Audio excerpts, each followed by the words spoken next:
It's all this money.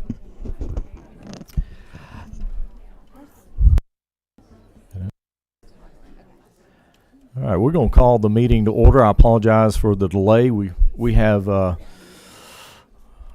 several members that are in different committees, and obviously this time of year things are getting,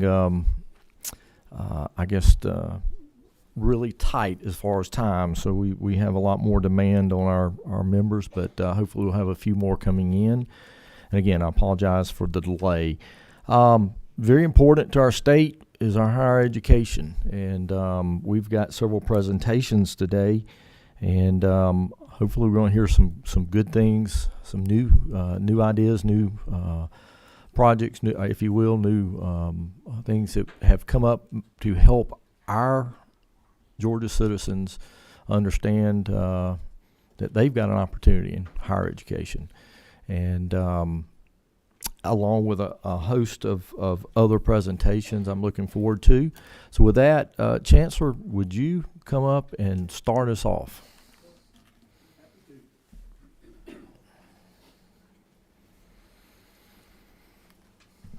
Thank you, Mr. Chairman, for the opportunity. Obviously, a lot of conversation about workforce, as successful as Georgia has been over job creation and new companies coming. The limiting factor is people and talent, and that's the good business that we're in, so we're happy to do that. I'm going to be very brief this morning. I'm happy to answer any questions, but I want to thank you all for the opportunity. I'll be speaking from your tracking sheet, pages 73 to 77. It's a fairly simple 25 budget this year, and I'd be happy to go through it in detail if you like, but I'll primarily speak from the two-pager summary page that we gave to you, and as we go through. You all are already familiar with some of the agency-wide adjustments there, that there are 4 or 5 dealing with the 4% cost of living adjustments, as well as health insurance, retirement system, DOS insurance, and those sorts of things there. They're on pages 73 to 77 and 74, 75, particularly in your tracking pages in that way. Specifically for USG and the teaching program, we see a formula growth, enrollment growth there of 2.256 million. We fortunately saw some turnaround in enrollment numbers this past spring. The enrollment applications for this past fall. This spring looks very positive as well, so hopefully we've turned the corner and are able to compete congressively with the demographic cliff that's coming here in a year or two. You see some maintenance and operations on page 75 there of $659,000 over, that's just new square footage M&O. And then the $66 million you all are familiar with there. We appreciate the governor and the House, obviously in the amended budget, holding that in, and we're very grateful for that. We can provide details of how those funds would be used initially, but that goes right into the educational funding formula. Interestingly, the next issue on the debt service payback for Georgia Perimeter College of $86,000. Years ago, before PPV, these construction projects were put in the general obligation bond category, and their debt service would be taken away from the educational funding formula as a way to repay. This is the last payment of one of those. It was done like that at Georgia Perimeter, so that means the funds have to be restored. They'd been out of the base budget going toward debt repayment. Now they're being restored back into the educational formula funding. It's a little quirky there, and be happy to answer any questions about it, but that's exactly what that is for. This will be the last time you would see that when it gets back into the base of that way. The Fort Valley State Land Grant Match, that's the final installment of the state match. I'm very proud of Georgia for being one of the states that has matched our federal land grant to HBCUs, and that's about a total of about $8 million in that way, but $824,000 is the remainder that needs in the budget to catch up that. You see the Georgia Public Library formula increase there in that way, and then the two issues that are reductions, again, take out the 2.1 million for the governor's disregards. I can talk about the details on that if you'd like. And then the music industry at UGA, that is something was just duplicated. The money is in there, Houston, and it's just duplicated. I think you understand that. And but it's all there and taken care of, and that's been done. That was one-time funds. We put them in again and double it up, so we're taking back the 26, 2.6 twice, and that's where you get the 5.2 in that regard. The other thing is just simply the pass-through organizations, the Commission on the Holocaust, Georgia Military College, and the Public Telecommunications Commission as well. So that's pretty much that. A fairly simple, straightforward budget. And, Mr. Chairman, I'd be happy to answer any questions and give you plenty of time back for all the others. All right. Thank you, Chancellor. And I know that President Riley's going to probably give more of a program, I think, on Georgia Match, but maybe a brief of what you've seen from that program as far as results thus far on Georgia Match and how it's affecting us, because I guess there's a bigger picture that I've been concerned about from a grander picture, and that's, we've got certain universities or research universities, comprehensive universities that are sort of holding on. Again, this demographic cliff that we're hitting. But we see also down the line, we've got some of our universities that, have capacity. They're there. And how is this helping us to get students into some of these, our other universities that are outside of our research or major comprehensive universities?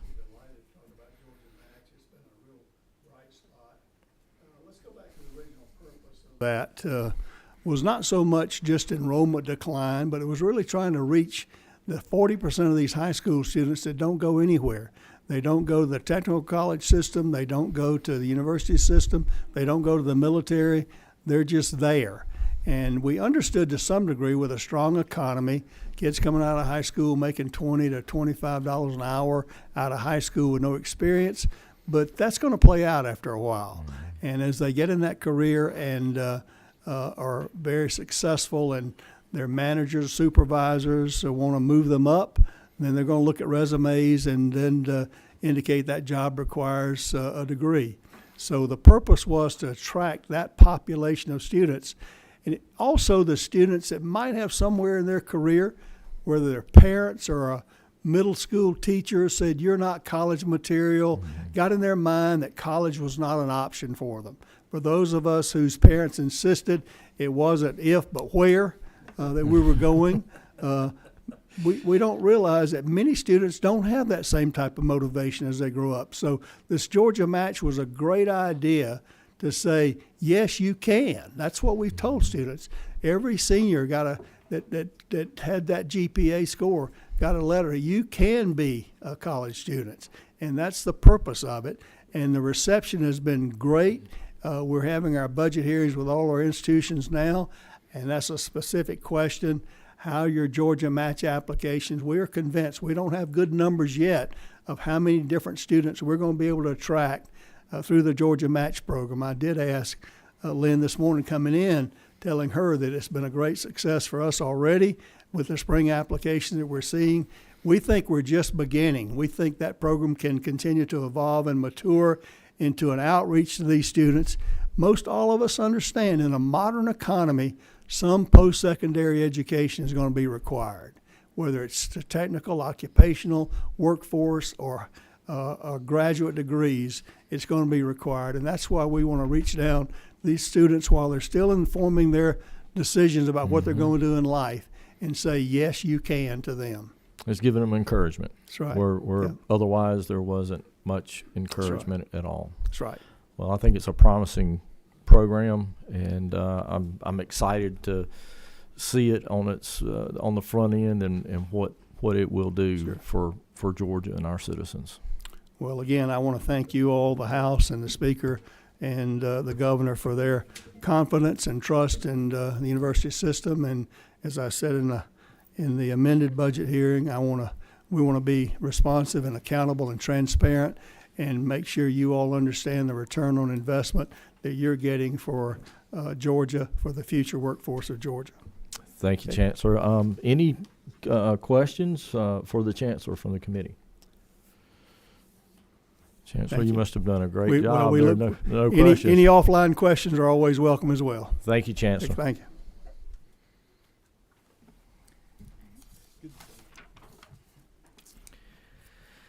And next, we're going to invite and to go over the Georgia Match Program, President Lynn Riley, Georgia Student Finance Commission.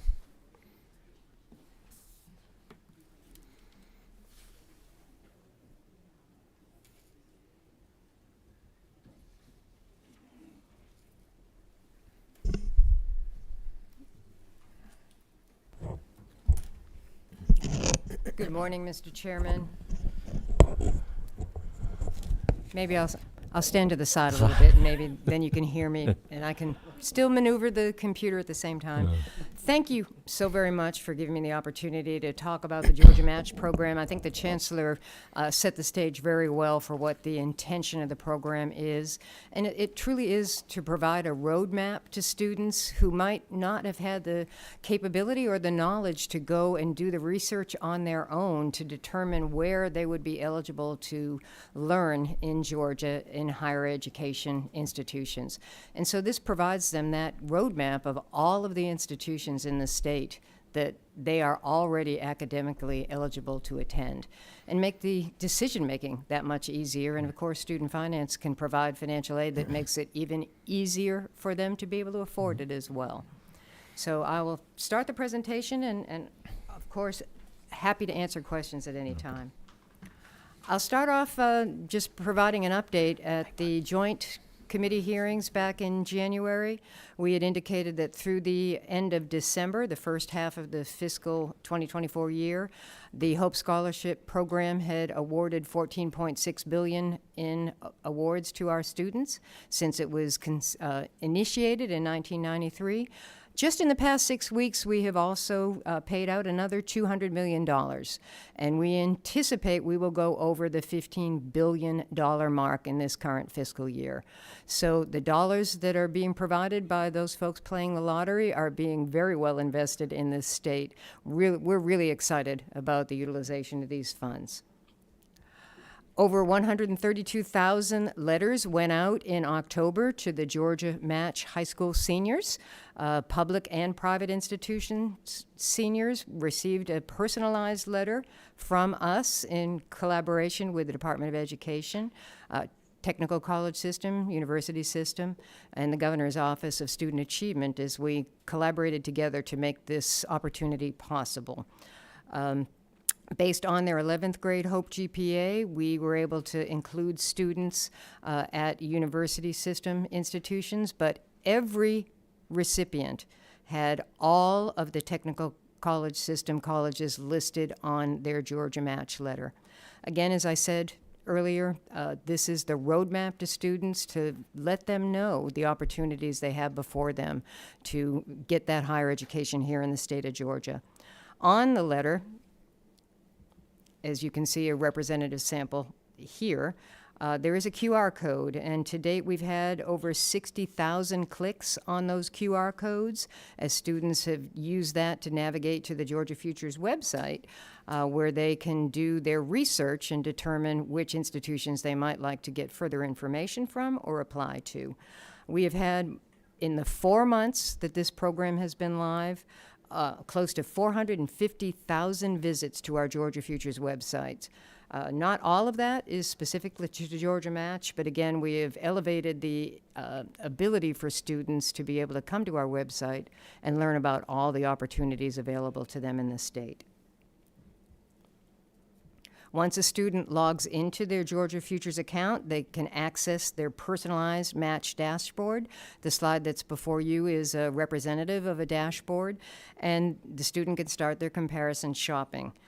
Each college that's listed on their Georgia Match letter on their dashboard is available as well, and it provides information about the cost of attendance at that institution and the distance from the student's home zip code. That allows a student to do comparison shopping in that regard, but then they can click on requesting information and learn more about the degrees and programs that are available at each institution on their letter. And then once they've made those decisions, they can claim up to 3 spots through this portal. This slide provides stats of the activity on the Georgia Match website through the end of January. I will caveat to say that more has been happening in the month of February, but you can see that close to 11,000 have actually clicked on a Claim Your Spot, but almost 38,000 have actually submitted applications either through the portal or directly at the institutions. We received this information from our USG and TCSG partners. So you can see that we're moving the needle. And as the Chancellor mentioned earlier, these clicks on these institutions do not include the research institutions. The University of Georgia, Georgia Tech, and Georgia College and State University are not participating in this match program. So those 38,000 applications are filed at other institutions on the state, truly attracting those students that really hadn't thought about going to college, which was our main purpose, to try to entice them into thinking again about the ability to get that extra education. Let me see if I can. I got it. Thank you. But we're not done yet. Starting this month, and actually this week, we are sending out reminders to all of those students that haven't taken action so far. You can see that about 95,000 we have not been able to capture on where they have taken action. They'll be receiving a postcard with a QR code, and we will be promoting the fact that March is also a month where you can apply to college in the state, and most institutions are providing application fee waivers in March. So we're going to give an extra nudge to those that haven't taken action up to this point, and we anticipate that we'll continue to see applications being filed all the way right up until August in some cases. And our institutions are ready and prepared to accept these students, and we're excited about this opportunity.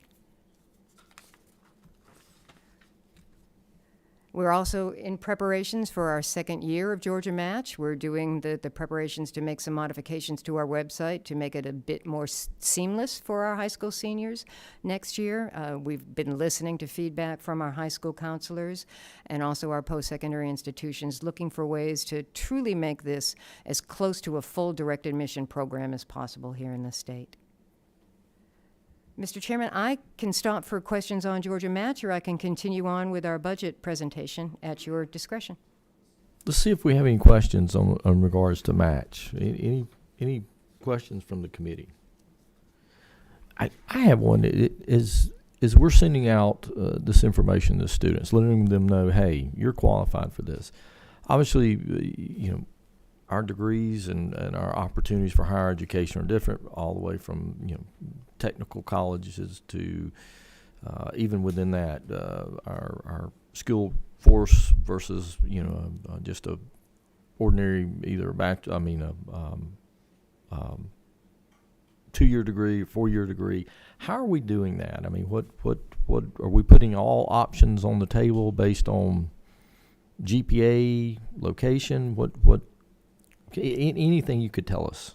Certainly, and thank you for that question. I know that Commissioner Dozier will be able to talk about some of the specific outreach that they're providing at the technical college, and the Chancellor spoke a little bit about their outreach programs. But yes, we're putting every opportunity for the public post-secondary institutions in Georgia before them through the Georgia Match program. We want them to consider certificates, diplomas, associate's degrees, and full 4-year degrees. And all of the schools that are listed on any student's individual letter are where that they are academically eligible at the end of 11th grade to enroll. We do encourage them to make sure that they're compliant with any other enrollment requirements, but the institutions have teams available to immediately assist once a student reaches out and says, I'd like to know more about what you might be able to offer me for an education. Okay. Thank you. Thank you. All right. Well, with that, your budget presentation. Thank you very much. I'll move on now and start with just some trend information for the members of the committee. I shared much of this with the joint committee as well, but we just wanted to show some trends in growth. Dual enrollment is the first one we're looking at. It has definitely rebounded post-pandemic. We already have in this current fiscal year, as of December, more dual enrollment students than in prior full years. We have already given out more than 63% of our appropriation for FY 2024. And I will thank you again for the recommendation and the agreement by the House for additional funding for in the amended budget for dual enrollment, because the appetite has been so strong following a pandemic drop in utilization. Similarly, our HOPE grant programs are on that same upward trajectory. As you recall, the grant award amount was raised from 90 to 100% in FY 2024.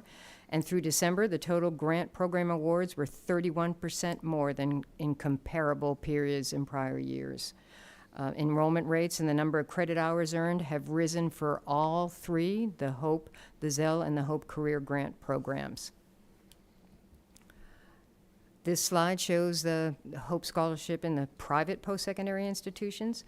This is showing cost increases consistent with the increased award amount that was approved in FY 2024. We've seen a small increase in credit hours in FY 2024, but the cost for the Zell Miller scholarship program at privates has remained flat so far this year. In the HOPE public, you can see that the awards have gone up higher in FY 2024 at mid-year. This is primarily due to the increase in the award rate to 100% that was approved for FY 2024. However, enrollment growth is a contributor to this, and also an increase in dual enrollment hours in the HOPE programs. Now I'll go into the actual recommendations for FY 25. And this slide is just a summary of the programs at Student Finance that have changed in FY 2025. I'll start off with the College Completion Grant. That's section 44.1 on your tracking sheet. The recommendation shows a reduction of $2 million, and that's reflecting the disregard language from the FY 24 original budget. Section 44.2, Commission Administration. The increase of $300,000 is for the COLA and other enterprise-wide adjustments in all agencies. Section 44.3, the government is recommending an increase for dual enrollment of $15.1 million for FY 2025, and that is above the amended amount that was suggested of just over $12 million. Section 44.7, the HOPE Grant Program recommendation, is reduced in FY 2025 by $20.7 million. However, based on our FY 24 program utilizations, we believe that additional funds will be necessary to meet program demand in FY 25. Section 44.8, the HOPE High School Equivalency Program appropriation, has been reduced in FY 25 by $845,000 based on program utilization projections to date.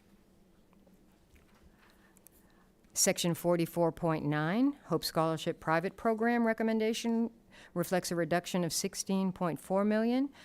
That's in alignment with the disregard language in the FY 24 budget, and setting the award rates at $2,496 for HOPE Private and $2,985 for the Zell Miller Private Awards. Section 44.10, HOPE Scholarship Public Program recommendation, is reduced by $9 million in FY 25. That's based on program utilization projections. Section 44.12, the Low Interest Loan Program. As this is the final year of the program, that appropriation is zeroed out in the FY 2025 recommendation. For Section 44.17, the Service Cancelable Loans budget, the original FY 24 budget included a $3.2 million appropriation for the Peace Officer Loan Repayment Program. That was zero reversed in the amended budget, but is restored in the 25 budget pursuant to House Bill 130, which is now on the governor's desk for his signature. Section 44.19 for our attached agency, the Georgia Non-Public Post-Secondary Education Commission. Their budget includes $46,000 for the statewide increases and the COLA. So in total, Mr. Chairman, the FY25 budget for our agency recommendation is $53.7 million less than the original FY24 budget at $1.17 billion for the entire agency. And I thank you for the opportunity to be here today, and will answer any additional questions you and the committee may have. All right. One question I had, and I noticed it on the HOPE grant, Paul, we've got a reduction here. We may need, there may be data out there that signals we need more. Could we get some of that data? Certainly, we'll be happy to provide that. But based on just the trends through December, we're tracking that we may utilize the entire $80 million that we have contemplated for the amended budget. And so if the students continue to have that appetite for the free higher education while they're in high school, I could only imagine that we may surpass that amount in FY25. Okay. Well, we look forward to the data and helping look at those trends so we can Certainly. we can meet the needs. I think we have a question, Chairman Jaspers. Thank you, Mr. Chairman. Madam President, got just a quick question. Just been curious for a year or two now. You look at the engineering scholarship and all the different ones we have, and can you provide us at some point, I don't know if you know today, the uptake on those? Are they 100% used, or are they 80%? Where are they at in utilization? Thank you for that question, Chairman Jaspers. We'll be happy to provide you very specific information, but in general, they are very well used. Okay. We don't believe we're leaving money on the table in those programs. Certainly the institutions that are providing that specific unique education that many of those programs are intended for, highly market them, and their desire to put those talents into the workforce. Sure. But we'll get you those details. Thank you. It's a great question, Chairman Jaspers. And I know particularly one in Middle Georgia is serving a big need with one of our Air Force bases and the high demand that is there. But yes, we'll make sure they're being utilized. It's a great question. To my friend from Athens. Thank you, Mr. Chairman. Question on 4411, the IPSI grant program. Certainly. I know there's been some conversation about increasing that amount to ensure we're actually covering all of the tuition for those students. Obviously, that's not included in this budget proposal. Do you have any sense of is that a need and a dollar figure on that? Thank you for that question, Chairman. The appropriation that the governor is recommending would likely cover the current utilization for tuition only. Should there be a desire to provide additional support for IPSI students beyond strictly tuition, there certainly would need to be more funds appropriated to the program to provide for that. And so that would be, just so I have it right, and I think I understand it. For currently, it's not covering the program fee; it covers tuition. Is that That correct? is accurate. And at some schools, the program fee is fairly significant. At other schools, it's not. Is that?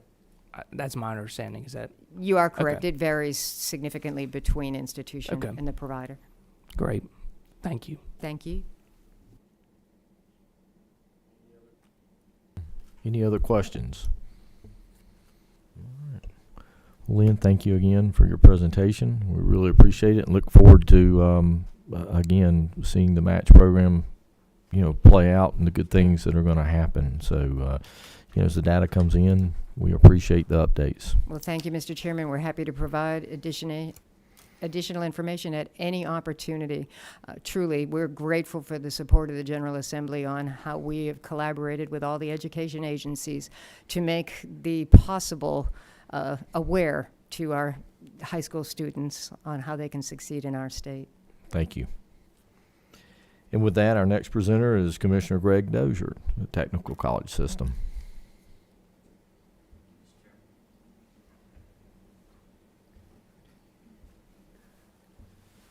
Hold on a second. Greg, hold on a second. Yes, sir. All right. Floor is yours. Well, thank you again for the opportunity to present before you. Just kind of recapping what we've already shared, just at a great point in TCSG's history, and want to thank this committee for the support. When you look at the last couple of years with the efforts by our colleges looking at enrollment growth plans and making those unique to their areas and ensuring that we're seeing the transferability of high school credits as well as credits from our system into USG, I believe that we're in a great position. So enrollment, as we look at the budget in a minute, you'll see a 3% growth, which is included in this budget. But what you don't see is the 10% growth that we've experienced this past fall over fall and currently seeing in this spring over last spring. One of the things I would add to Lynn's presentation was we really are excited about Georgia Match. Those 130,000 students got a letter with every one of our technical colleges on it saying they qualify for that. And we're seeing the results. You saw the numbers that Lynn presented, but some of the early indicators is we actually have had some students who graduated early from high school and have already enrolled in spring semester in TCSG. And so those numbers are small at this point, but that gives you an indicator that Georgia Match is already working, and we're seeing students in our higher education system as a result of that. In looking at the budget, Mr. Chairman, we're on page 87 and 88 of your tracking document. The first 5 items, as in everyone's, are those statewide changes, just from a global aspect, so you see the global cost of those statewide changes.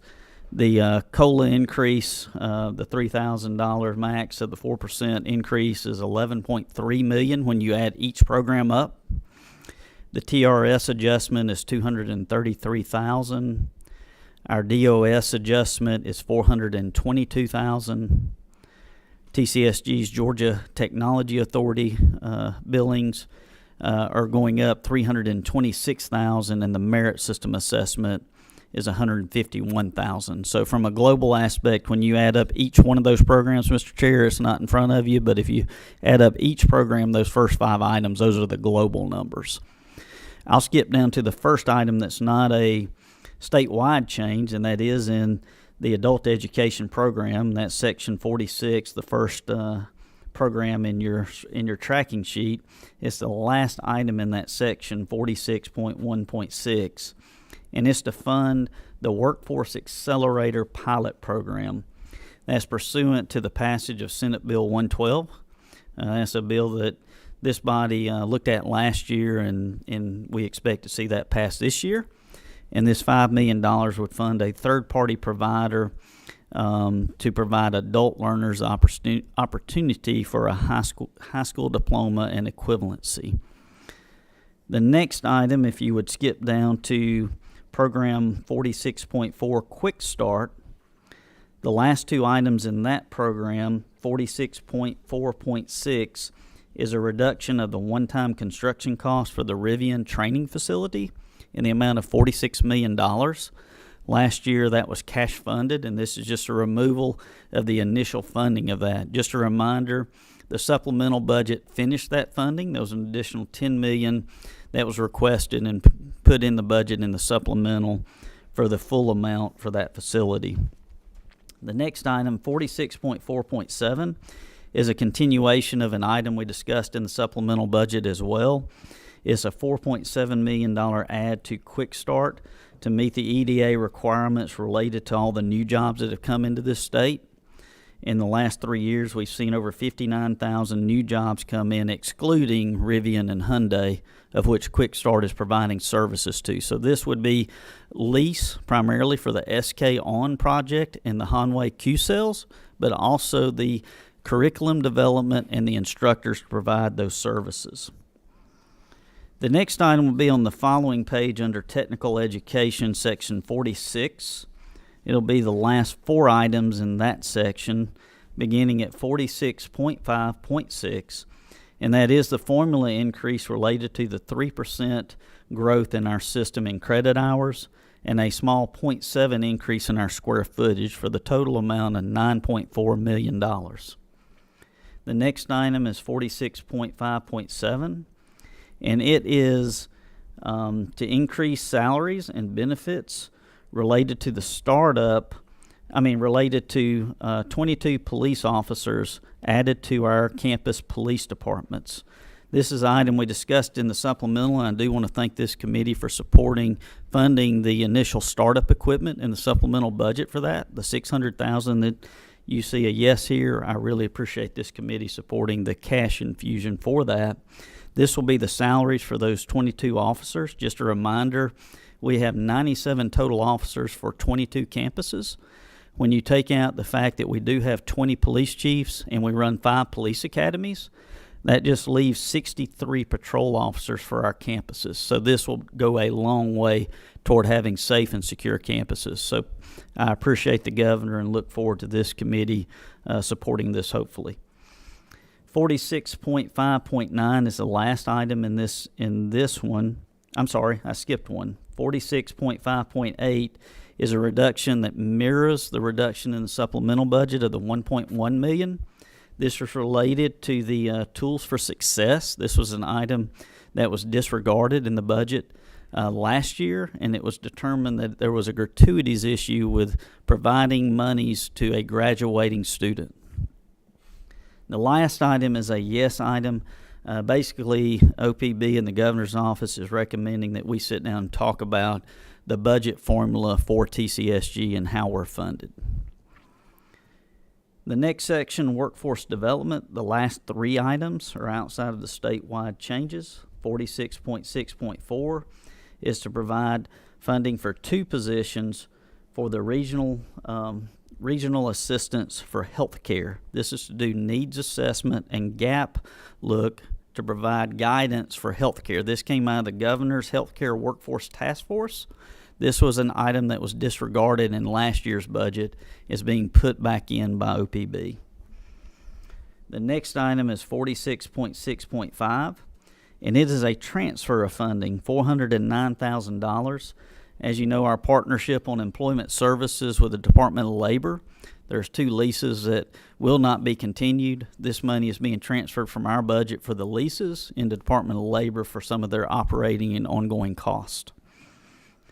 And the last item in our budget is to increase fundings for customized recruitment to support the state's expanding EV industry. This is the last part of the economic development agreement with Hyundai. The total agreement was $897,000. Last year, this body and the governor put in and funded $253,000 of that customized recruitment agreement. This is the remaining amount at $643,000.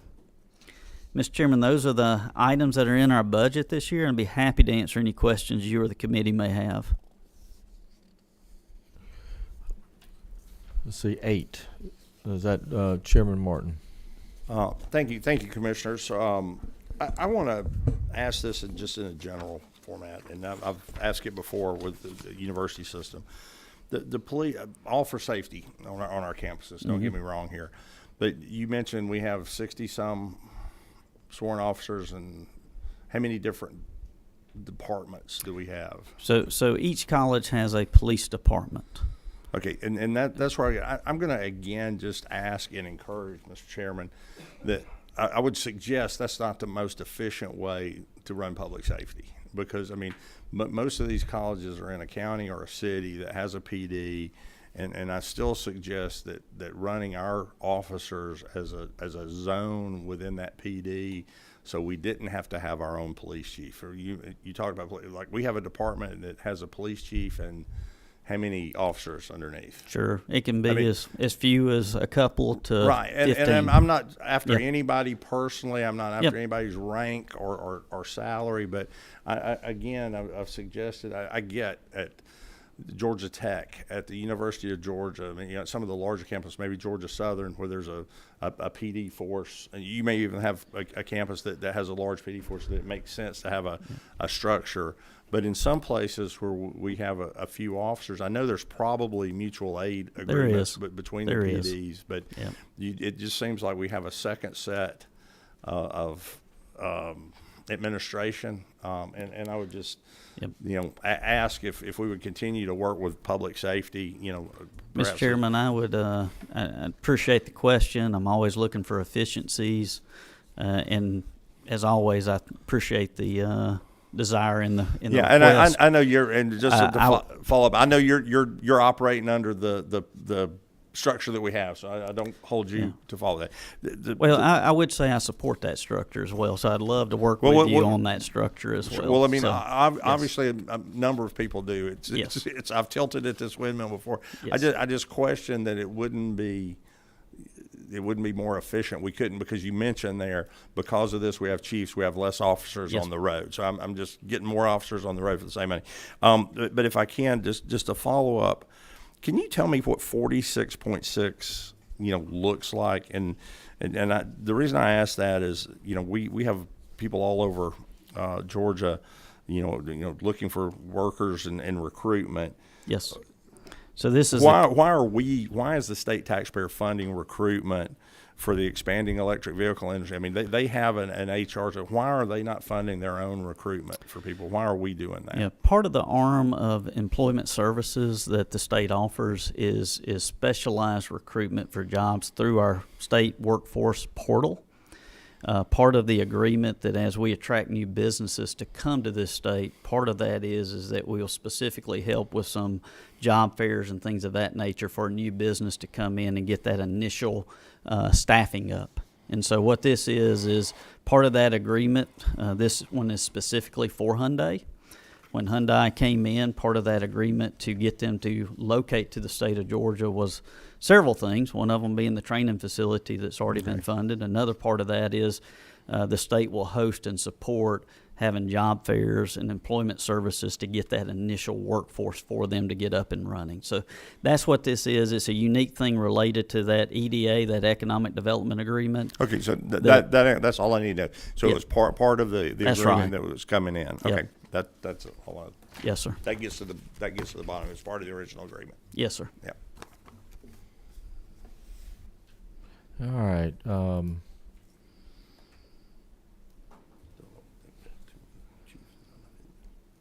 You ready? Go ahead. No, you're not 9, correct? 9, yes, sir. All right, Thank you, Mr. Chairman. Question for you, and I guess it also relates to USG, and this kind of goes to Chairman Martin's question a little bit on the law enforcement. As I understand it, law enforcement officers with USG and TCSG have not been included in the statewide law enforcement raises over the last couple of years.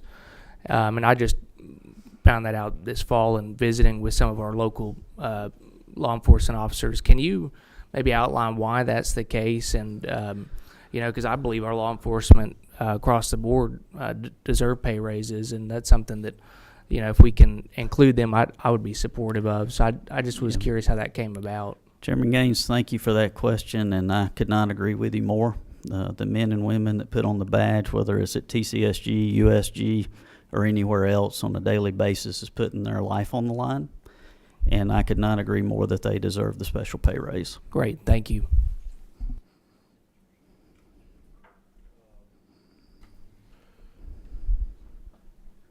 Chairman Chokus. Thank you, Mr. Chairman. Commissioner, you mentioned earlier, and I'm following on the same line of thought as the law enforcement. At South Georgia Tech and Americus Georgia, we offer a law enforcement academy, and so part of the responsibility that you have is to train law enforcement officers. Are the law enforcement officers, or do they participate not only in the safety of the campuses, but also in the instruction in different academies? And I was hoping you could elaborate a little on that. Absolutely, and thank you for the question. I am personally, but also we are very proud that we do offer 5 law enforcement academies across the state. Obviously, South Georgia is one of those. those two academies, both are fully certified officers, and they work in conjunction. And as we train on first responder acts, they come together as one unit. However, when you're functioning on a daily basis, the sole purpose of the law enforcement academy officers are to train the future law enforcement officers on the road. So they are not doing patrolling, they are not doing response unless there's a big event where they are needed. But they do work in conjunction, but it is separate. Gotcha. Thank you. Yes, sir. Chairman Jaspers. Thank you, Mr. Chairman. Thank you, Commissioner. Thank you for meeting with me the other day. Yes, sir. I appreciate it. I still owe you some names. I just want to echo, Chairman Martin took my, good one on this EV thing. Thank you for explaining that better. But I just think that in 46.5.9, you're looking at your funding schedule is very much needed. Yes, sir. I think you and I talked about that the other day, and I just had to say it, the addiction to dual enrollment is there, but maybe taken away, I feel, some from other things that we're doing and need to do, and this is very much needed, and I'm glad we're pursuing that. Yes, sir. Thank you, and thank you to this body last year for the support on the high demand areas such as nursing, aviation, and CDL. That was much appreciated and made a difference. So thank you for that. And I'll follow up with a final comment regarding 4659.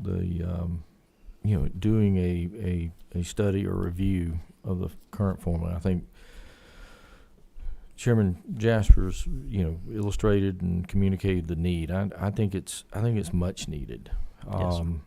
I've always said the technical college is in a very uniquely qualified space in regards to helping fulfill our workforce needs. I do think that we need to review the formula and make sure that it's current, that it's up to date.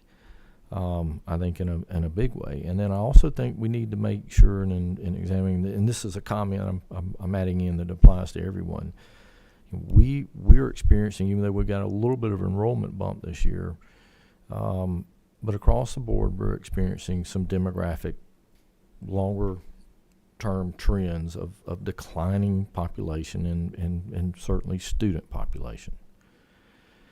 And in the end, I want to make sure that as part of maybe that study and across the board is, how are we coordinating, and to make sure that we're all not providing the same, opportunities, that we make sure we take care of what is in our lane, okay? Mm-hmm. Because there is limited amount of money, no matter how good the budget is, or certainly that matters more when we're in down times, okay? But we want to make sure that we're doing the best we can in the most efficient way possible in serving as the Georgia students, the Georgia population, and doing it in a very constructive manner in which we're all working together, not trying to trip over each other going forward of trying to get there first and all that. But I really appreciate it, Commissioner. Again, technical college is very uniquely qualified right now to step up and meet some demands. We appreciate what you do and what your staff does and what all of our technical colleges across the state do. Very integral to our communities, and we really appreciate it. Appreciate your personal support and this committee and this body. Thank you, sir. Thank you. All right. We got two more, and real quick, I want to. I know this is an issue that we had last year, and very important to our state this year, in regards to, I think the events that are going around the world. But I want to invite Sally Levine, the executive director for Georgia Commission on the Holocaust, up to give us a little bit of update on the commission. And I know we have put some funding in the amended budget, and but I'm excited to see what what is going on with the commission, and quite frankly, a preview, if you will, a sneak preview of, what the great programming and the great history and education that may come out of the commission when we get this thing all up and running. Thank you so much for the opportunity to address you today. And also, I also want to say that personally and professionally, I'm grateful for the signing of the anti-Semitism bill that came up fairly recently. So thank you for that and for protecting the community. So, as we all know, recent events on our college campuses, in our schools, our places of worship, and even our neighborhoods show us that now more than ever, we need to find innovative ways to teach Georgia citizens about what hate can do and how every one of us can make a difference. The Georgia Commission on the Holocaust, which is a secular, nonpartisan state agency, is ready to build a new education center, a place where Georgia students and visitors can learn about how to stand up to hate, to racism, and to anti-Semitism. Currently, we've raised over $4 million in commitments to build this center. We need your help to create the educational components of this plan to provide programming, resources, exhibitions, and workshops for Georgia teachers and students, for law enforcement, for the military, and for religious and community organizations. History has shown us that genocides do not occur in healthy democracies. At our new center, we'll explore our roles and responsibilities as citizens in a democracy. We've planned 7 world-class exhibitions in partnership with the Anne Frank House in Amsterdam, the Anne Frank Center at the University of South Carolina, the United States Holocaust Memorial Museum, and the USC Shoah Foundation, the organization that was founded by Steven Spielberg. The visitor experience will begin with the foundational Anne Frank exhibition. The story of Anne and her family will be set into the larger historical context of World Wars I and II and the Holocaust. The Georgia connection will include the story of Mrs. Mary Boss. She was a childhood friend of Anne's, whose family did escape the Netherlands before it was occupied by the Nazis. Mary ultimately settled in Marietta, and we have lots of resources and video interviews of Mary's story. This exhibition on Anne Frank, created with the Anne Frank House education staff, will be one of only a very few permanent Anne Frank exhibitions in the world. We expect that it will attract visitors from all over the Southeast. Next, visitors will have the opportunity to explore a full-size replica of the Frank family's hiding place. It was a space of approximately only 500 square feet, and her family and others lived in this space in hiding for 761 days until they were betrayed and arrested. The spaces will be furnished with period furniture. Many of us have the privilege of having had or will have the opportunity to travel to Amsterdam to see the actual secret annex. For many of our visitors and students, however, this will be the only chance that they may have to experience this space and to understand what it was like for this family in hiding. The third experience for visitors will be to learn about the stories of Georgia Holocaust survivors and liberators. You all may have seen the exhibition we have on the first floor of the Capitol, where we highlight the stories of some of these Georgia survivors and liberators. This particular exhibition was initiated and unveiled on January 27th of 2020. That was Holocaust Remembrance Day. 5 of our Georgia survivors who were featured in the exhibition were honored on that day. They've all contributed to our state and to their communities. However, today, only 1 of those 5 is still with us. So we know that capturing these stories and sharing them is an urgent responsibility that we have. Another focus of the Georgia Survivors and Liberators exhibit will be about Sergeant William Alexander Scott III. He was a Black liberator of Buchenwald. Sergeant Scott, who was the father of Alexis Scott, who many of you may know, served in a segregated unit in the U.S. military. After General Dwight D. Eisenhower visited his first concentration camp, Ohrdruf, after liberation, he made a prescient statement. He said, "The things I saw beggar description. The visual evidence and the verbal testimony of starvation, cruelty, and bestiality were so overpowering as to leave me a bit sick.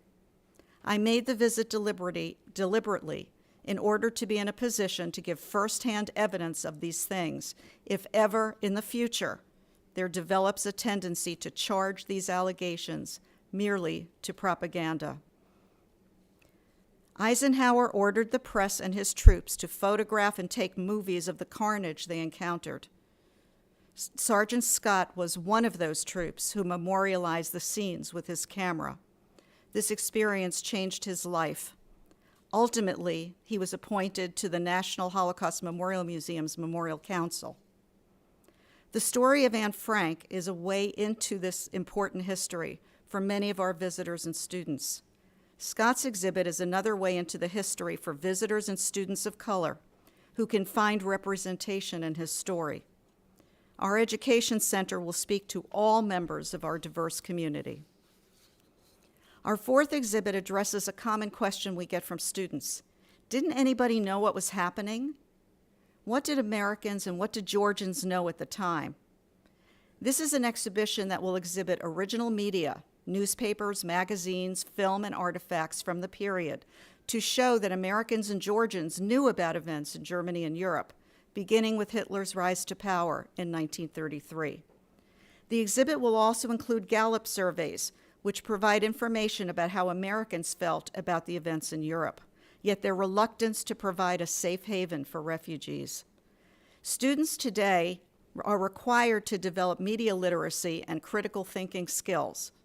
This exhibit will give them the opportunity to explore the pressures and motivations on Americans and Georgians during this time. Our fifth exhibit is probably the one that will bring the most visitors to our site. It's called Dimensions and Testimony. It's the most powerful one we have of all. Studies have shown that the most impactful learning about the Holocaust comes from listening to and conversing with Holocaust survivors. Dimensions and Testimony, a project of the USC Shoah Foundation, uses AI and sound and visual technology to allow students and visitors to directly question survivors, and they'll be able to do this in perpetuity. Some of you may have seen a segment that was recently on 60 Minutes about this project. This technology brings survivor testimony and lessons to life, even after these survivors are no longer with us. Our sixth exhibit is Democracy in Action, and perhaps maybe the most important. We don't want to just teach about the past. We want our visitors and our students to understand what their rights and responsibilities are as citizens in a democracy. The experience will challenge students and visitors to examine the moral, ethical, and spiritual questions that this history raises. Because the visitor's experience is not just about the past. What have we learned? And more importantly, what can we do? We will have conversations which consider our rights and responsibilities. We will explore how each one of us can make a difference in our communities, our state, and our country.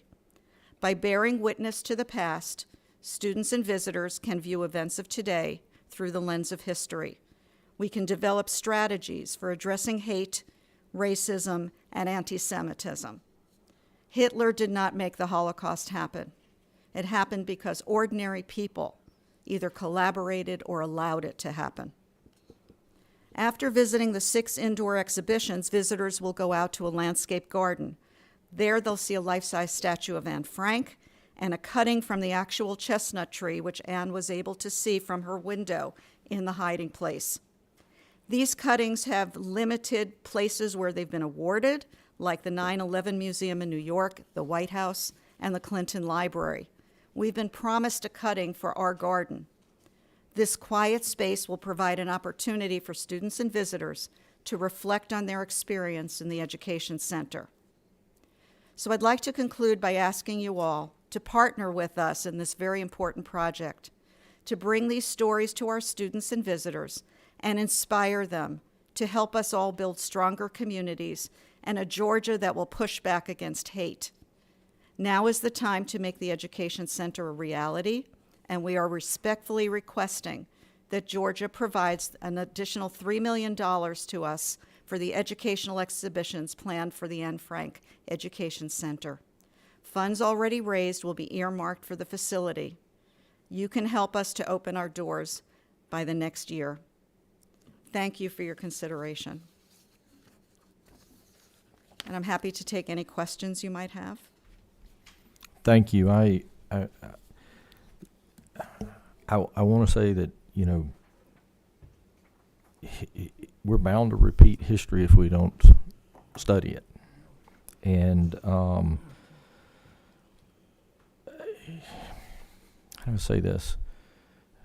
No matter what words you put on it, when we forget our love of humanity and in general people, this is what happens, and this history has taught us this. So I for one am very excited about this, and I appreciate it because it's educational. This is something that's going back to allowing our educators in Georgia and our students in Georgia to go see a part of history and to actually experience it.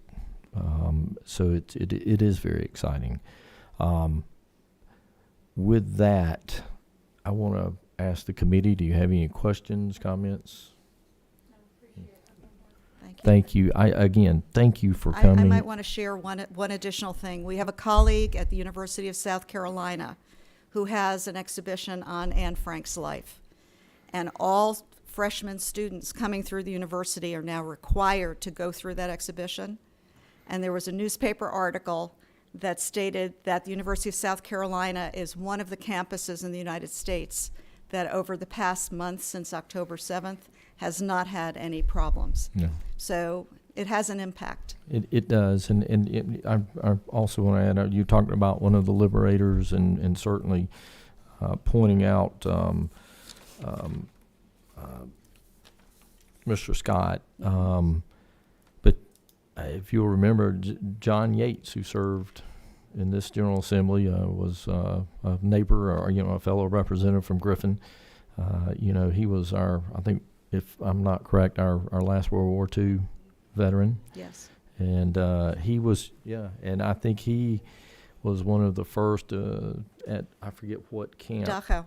Yep. Yeah, we feature him downstairs. You've got that up there, and Yes. Again, it's tied into history and the people from Georgia, and not only talking about the survivors, but the folks that were there and fought the war and helped liberate the folks that were Yeah. truly. It's just too horrible to talk about. We But, have a liberator in Atlanta. His name is Hibby Margol. He's going to be celebrating his 100th birthday this week. And Hibby still goes out and speaks on our behalf. He still goes out and speaks to students. So it's quite great. remarkable. So thank you. Chairman Chokus, you got a question or a comment? More of a comment. Thank you, Mr. Chairman. More of a comment. It was my father served in the Second World War in the 8th Air Force and dropped bombs over Germany. And after the war, we went to Dachau, outside of Munich, and the prison fence was right next to the manufacturing community. So when you made a powerful statement earlier that it wasn't only Adolf Hitler, it was the entire nation that allowed that to happen, that is so true, because the community knew what was going on at the time. And I want to add another comment, if I may, and that is I had a recent conversation with the president of Emory University, whose father is a Holocaust survivor, and he told me, and this brought tears to my eyes, that his father was a young boy, 12 or 13 at the time, and they would count the airplanes the Allied aircraft flying over, and then they would count the ones that returned, and they would cry at the losses that occurred. So that was a moving statement for me. But anyway, thank you for what you do. Thank you. Thank you very much, and Thank you, Mr. Chairman, for allowing me this. Thank you for coming, and I Thank you appreciate so your much. presentation. Thank you. And we have our final presentation, Lieutenant General Caldwell, President of Georgia Military College.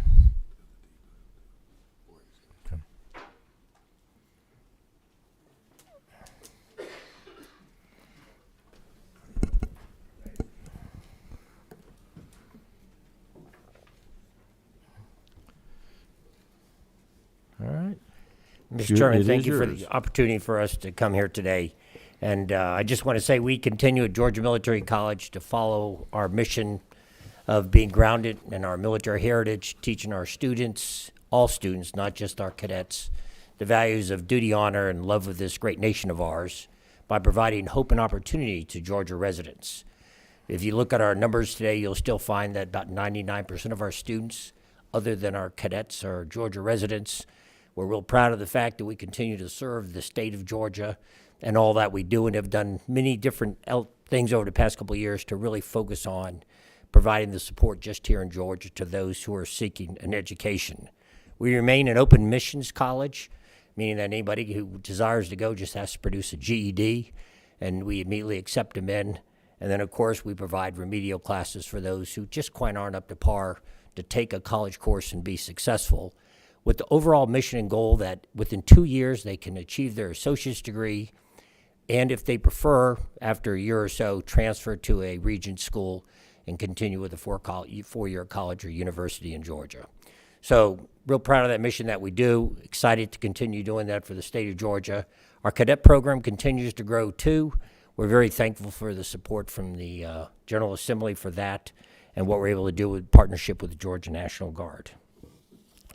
Sir, if you could, I'll start with the tracker sheet, page 4 at the bottom, section 41.22. And it goes on to the top of page 5. And that's for our junior college. That's a slight increase of about $90,000 to support them this next year in their overall mission. I can talk on each of those subsections if you would like, but for that, we're very appreciative.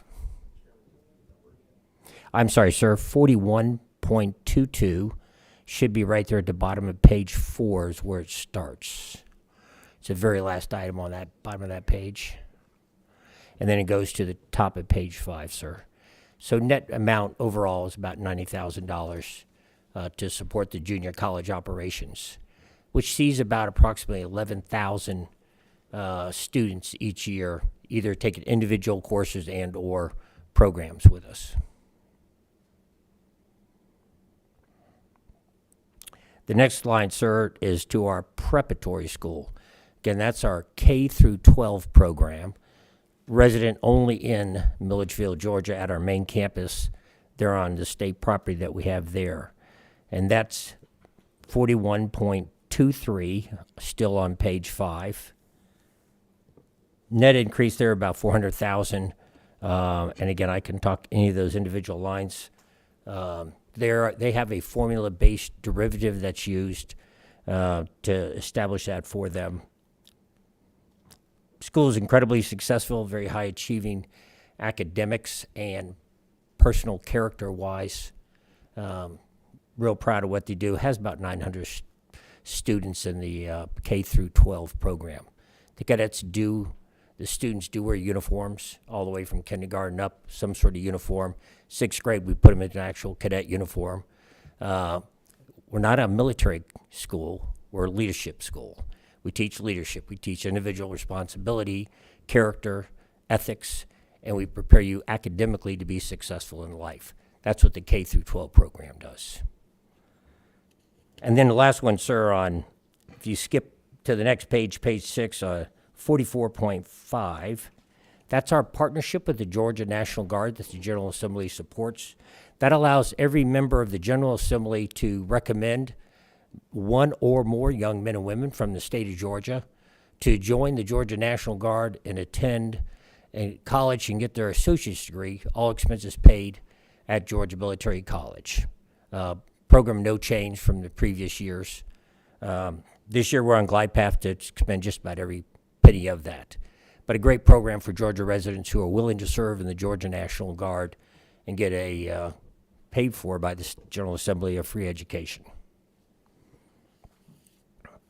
So, sir, those are the only three line items to discuss. What I would like to do is make a request, if I may. We did put into our request for the budget this year some major repair and rehabilitation funds. We do not have a line item that designates that each year. Altogether, we have approximately 383,000 square feet of residential instruction space. So each year we come back to the General Assembly and we do request some funding to help us with just the basic renovation repair of those 383,000 square foot in our main campus state property in Milledgeville. We asked for, if you use the formulas that are used, it's about 1.7 million we would get a year if there was a line item. We do not have one, but our request is, we did ask for about 1.5 million to assist us this year. The governor did put in his budget about 179,000. That leaves us our delta of about 1.3 million, and we would ask, if we may, for consideration by the General Assembly, this committee, to support us with those repair and maintenance of the state property for residential instruction space just there in Milledgeville.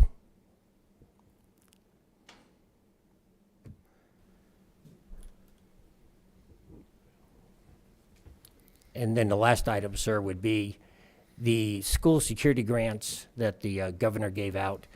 As in previous years, we were not included initially, but as in previous years, in amended FY19 and amended FY23, we did receive it later. And all we're asking is if this assembly would please consider the $45,000 for the security that we would then use in the preparatory school to enhance the security of the school system there for those kids. Question, going back to the prep school. Yes, sir. You said you got about 900 students. Is that just for residents of Milledgeville, or do you have students? So it's predominantly right there from Baldwin County, about 70%, but we do have 30% that are from the 9 surrounding counties. Okay. It's a day school only, no boarding. Okay. Years and years ago, obviously, it was a boarding school, but it's not anymore. Has not been for some time. Okay. All right. We have Representative Lott. Is that you on the end? Yeah, 17, right. Thank you. Thank you for being here. Again, thank you for what you do in my community. I'm in the Augusta area, and we appreciate you very much. And I appreciate you coming to Augusta. I know I've had the opportunity to meet you there, so Yes, I know ma'am. that you're out there doing your work around the state. I was not aware of this, but probably because I wasn't listening in past years. But I'd like to say, can you just tell me a little bit more again, the Georgia Military College Scholarship that you just brought up? I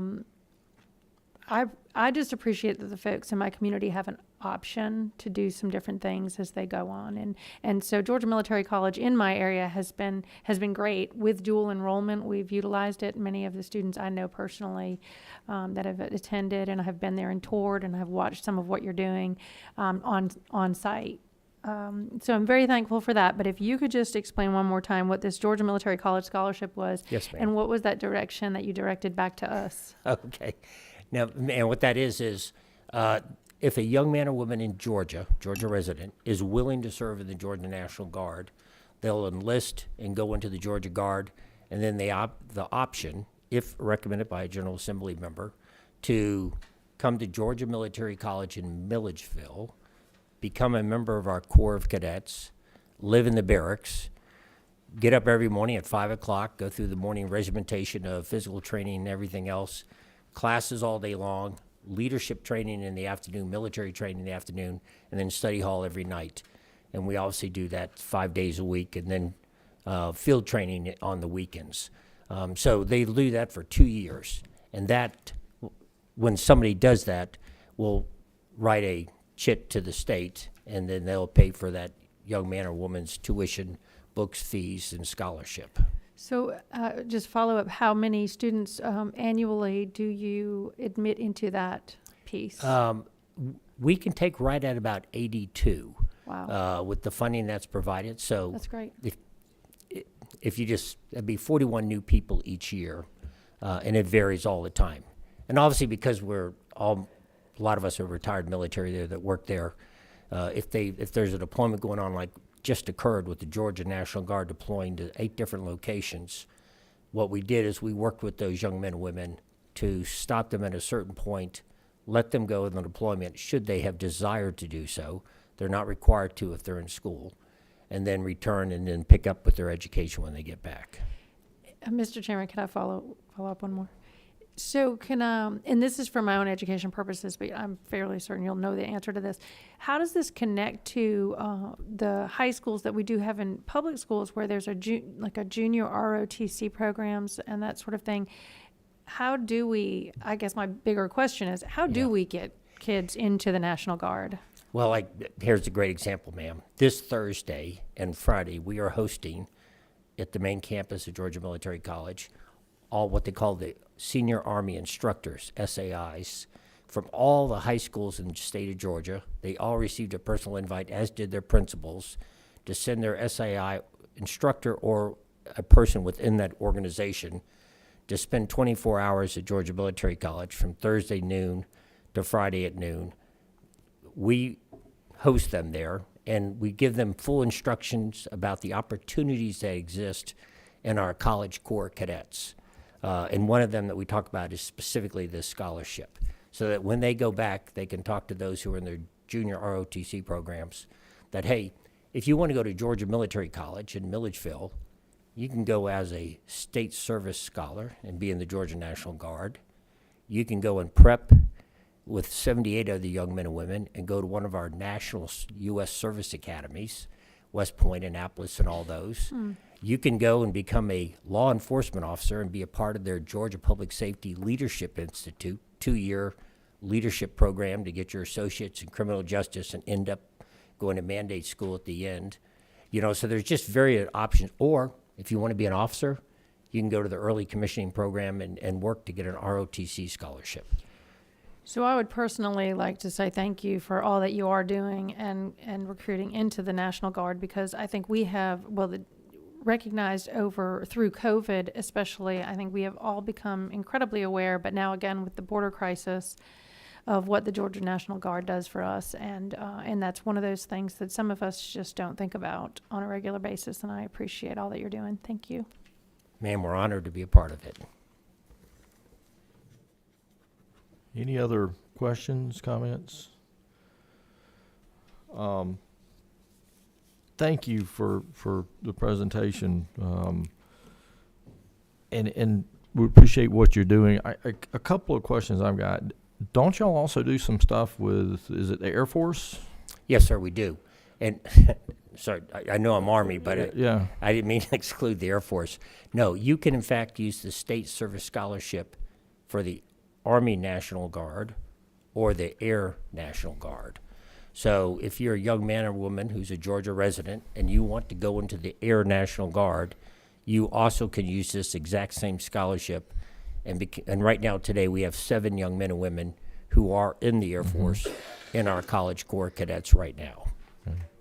And what about folks from out of state coming in? I mean, do you do in conjunction with the armed forces, or? Sir, if you're from out of state and want to come here, obviously that scholarship is not available to you. But what you can do is you can apply for a national ROTC scholarship. And if you do secure one, you can use it at our college to go to school for 2 years and get your associate's degree and your commission as a second lieutenant in the U.S. Army. Now, what happens is most of them become affiliated with and join the Georgia National Guard upon graduation. Yeah.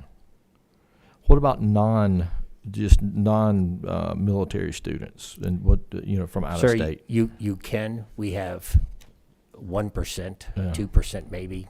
We just don't.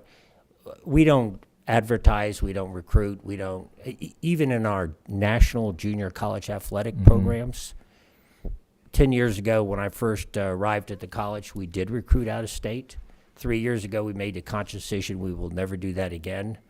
And so today, if you look at our football team, our junior college football team, we'll have 130 players. You may find 10 out of state. I mean, it is a Georgia-based Georgia junior college football program now. Just like our soccer team, we don't recruit. When I first got there, they'd have people flying to South America and Europe and everywhere else. And we're a junior college. Let's get back to what our mission is, you know. And so we just recruit in the state of Georgia now, sir. Now, if somebody from out of state hears about us and comes down and engages our coaches, that's a different story. We'll talk to them. But we do not send recruiters out of the state anymore. Okay. All right. And again, I appreciate y'all being part of the higher education, well, not only higher education, but certainly from that perspective of Georgia.